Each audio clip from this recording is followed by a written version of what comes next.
Welcome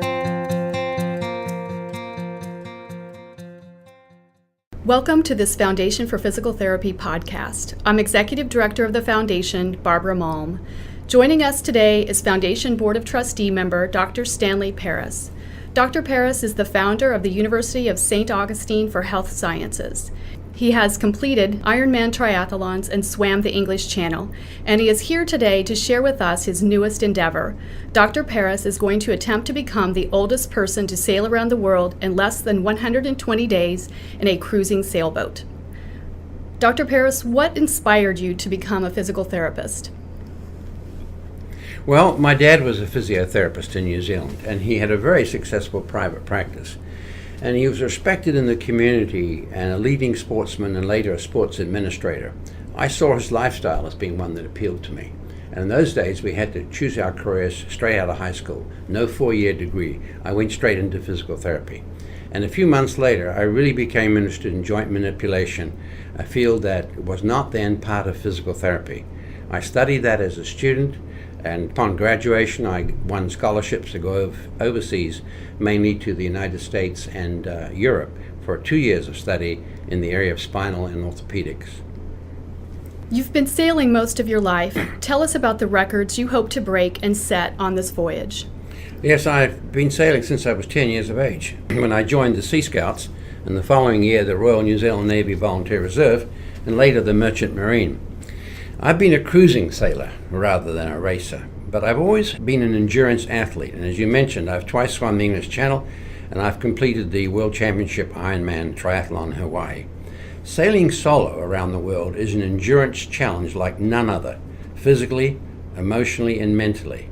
I look forward to being tested in those domains. The record was originally 313 days and set back in 1969, the first time anybody managed to get around the world non-stop and non-assisted.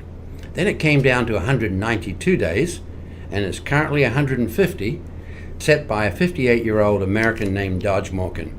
I've had a boat designed and built that should do it in 120 days, plus or minus 10. And the plus and minus is up to me and the weather. However, I must add that when sailors have started out to solo circumnavigate, less than 1 in 4 have completed the trip. Masts break, containers are struck, and boats occasionally sink. If I'm truly successful, I'll be the oldest to have soloed at age 76, 20 years older than anybody else, hopefully the fastest, and the first ever green, as before I sail, I'll be the first person to remove the generator and the engine and all the fuels, not even propane or kerosene. All my power for navigation and communications, cooking and whatever else will come from solar, wind, and a new system of water hydro generation. I will also raise the standards in another way. I will not use any electricity for the winches. I'll do everything manually. Are you sailing on behalf of a particular cause? Well, yes and no. I'm sailing at my age to show that age should not be a factor in getting out there and really engaging life. I know that I'm much older than anybody else who's done it before, but I've had other priorities in my life. I've always done sailing, but my profession and my career were far more important to me. But now at this time, at 75, I can devote some time to doing the things that I think I'm talented at doing. And sailing is one of them, and endurance is another, and this seems like the ideal challenge. Now, I want to turn that to good effect, and not just to be about me. And so therefore, I'm really trying to raise money for the Foundation of Physical Therapy to aid the foundation in its goals and its mission. Thank you, Stanley. What role did your expertise in physical therapy have with the boat design? What special features does your boat, the Kiwi Spirit, have that will aid you in your trip around the world? Well, being a physical therapist, steeped in issues related to safety and ergonomics, I developed what's called an owner's brief that would define comfort, safety, and ease of handling. A circumnavigation, above all, tests the boat as well as the skipper. At my age, it would be impossible to mount a successful challenge if the boat were not designed for speed, sea kindliness, safety, and ease of handling. After all, being in my 70s is not like being in my 20s. Now I like to enjoy a cocktail in the evenings, relax, and watch the boat go fast and easy. So I've taken care in the selection of the placement of winches and other such gear that I'll be needing to work on physically. I have all the sail controls leading back into a relatively protected cockpit.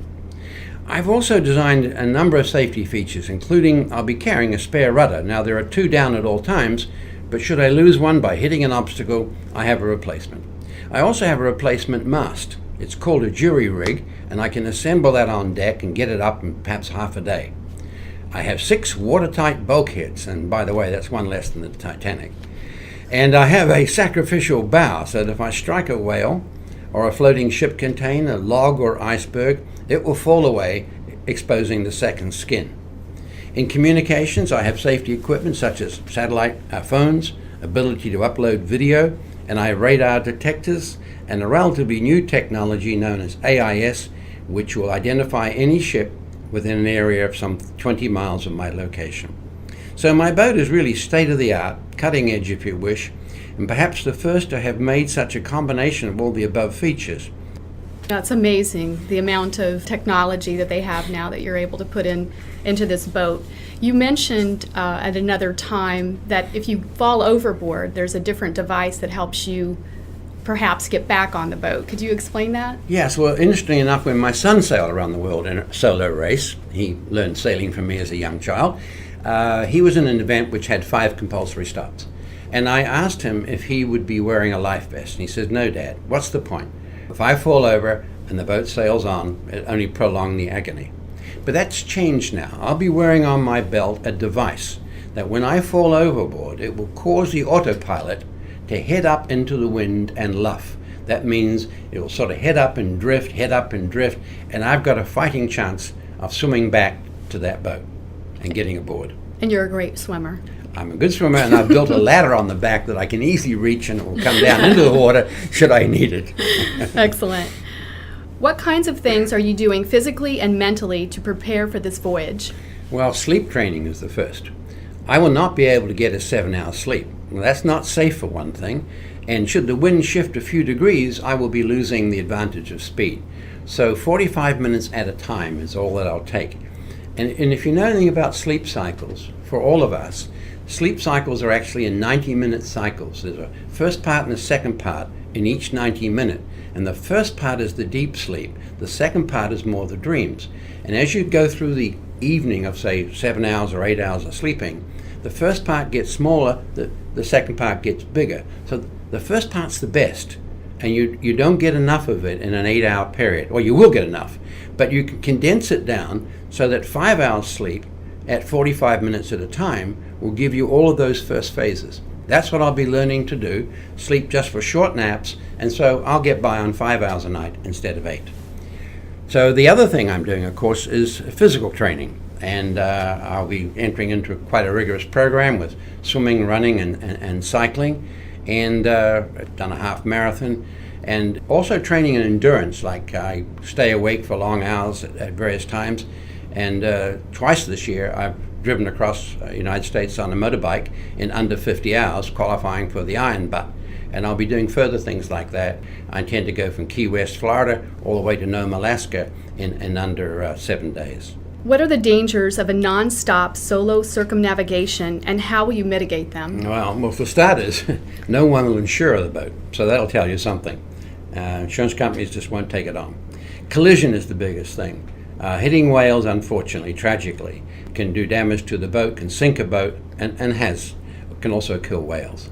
There are containers out there that fall off ships, and they're floating at water level, and you really can't see them because you're not keeping a constant watch out. And even if you were, some float barely below the surface. Then there are logs that come out of big rivers, like the Amazon and places like that. And since much of the race will be in the southern oceans, there are icebergs down there, small little growlers that can do it. When you hit something like that, you come to a dead stop and the mast can snap off. But the mast can also snap if you roll over in a storm, and if there's too much sail up at that time.